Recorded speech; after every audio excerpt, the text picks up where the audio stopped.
100 शब्द प्रति minute dictation लिखने के लिए रेडी हो जाइए। 5 सेकंड में शुरू होगा।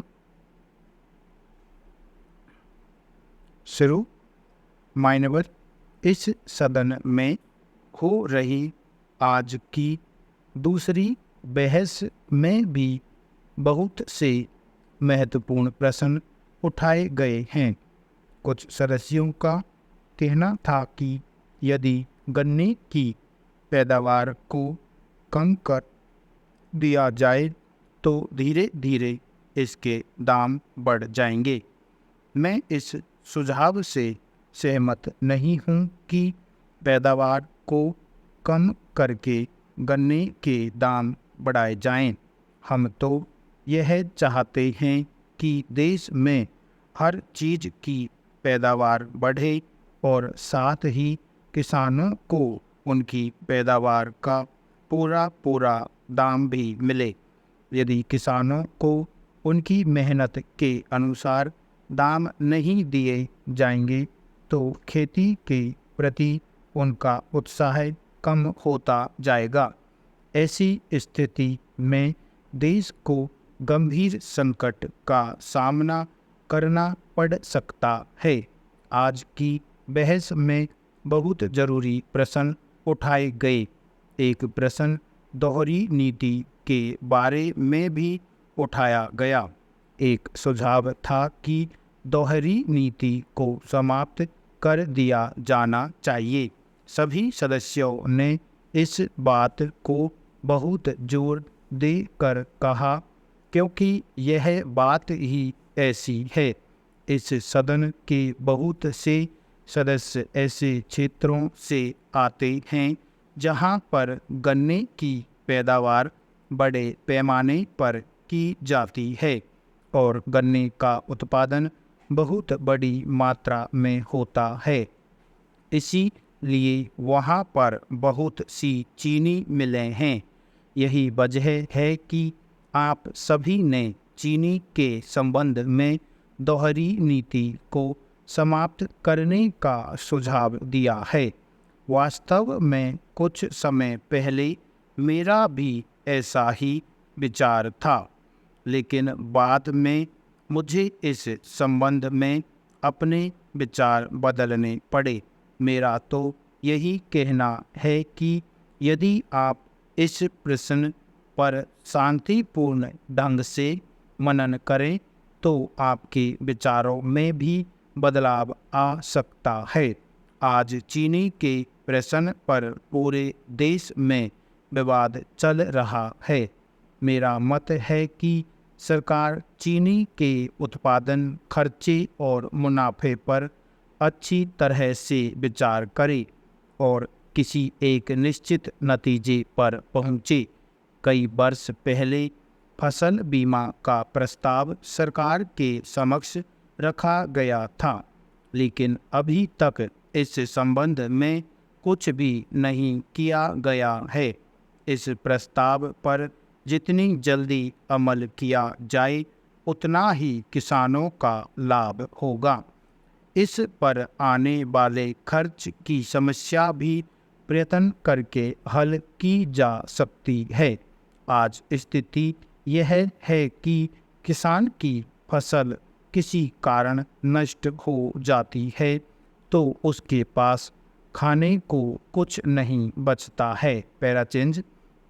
अध्यक्ष महोदय, मैं अनुरोध कर रहा था कि यह तो एक वर्ग है जिसकी गरीबी दूर करनी ही है, लेकिन दूसरा वर्ग कौन सा है जिसकी गरीबी हमें दूर करनी है, उस पर विचार करें। मेरे ख्याल से दूसरा वर्ग वह है जो कि दिन रात हर समय मेहनत करता है और उसके बाद भी उसको न्यायपूर्ण वेतन नहीं मिल पाता है। यह बात जरूर है कि मजदूरों में भी कई वर्ग हैं।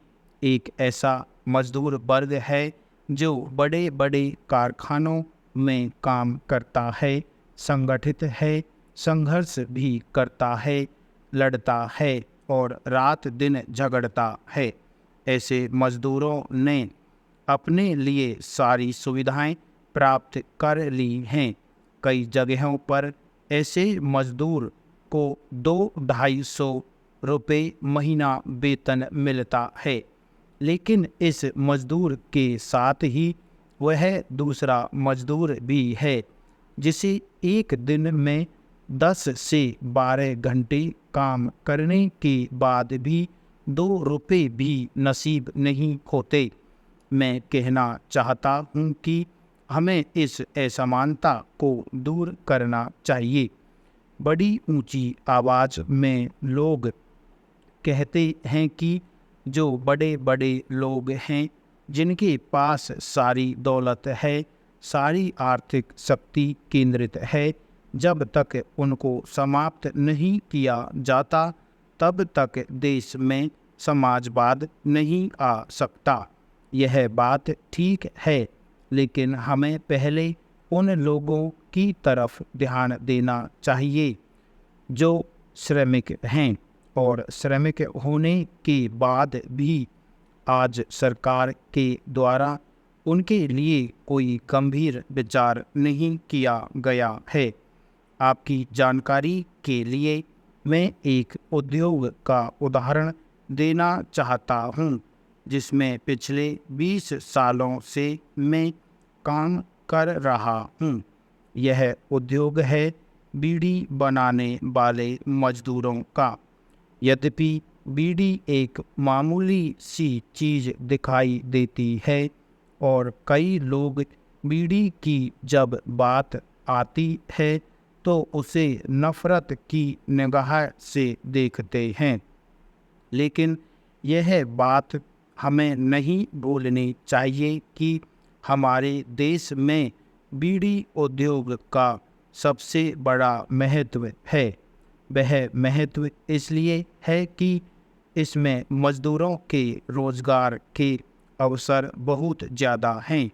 हमारे देश में लगभग 20 लाख मजदूर बीड़ी उद्योग में काम करते हैं और एक बीड़ी बनाने वाले व्यक्ति पर आश्रित रहने वालों का हिसाब लगाया जाए तो 2 या 3 लोगों के हिसाब से लगभग 80 लाख लोगों का यह प्रश्न है। इस उद्योग में बहुत कम धनराशि निर्धारित की गई है। सरकार ने जिलों में रोजगार के दफ्तर खोल रखे हैं, लेकिन ऐसे लोग जिनको वास्तव में नौकरी की ज़रूरत है उनको नौकरी नहीं मिलती है, उनको रोज़गार नहीं मिलता है। वे बार बार इन दफ्तरों के चक्कर लगाते रहते हैं। स्टॉप।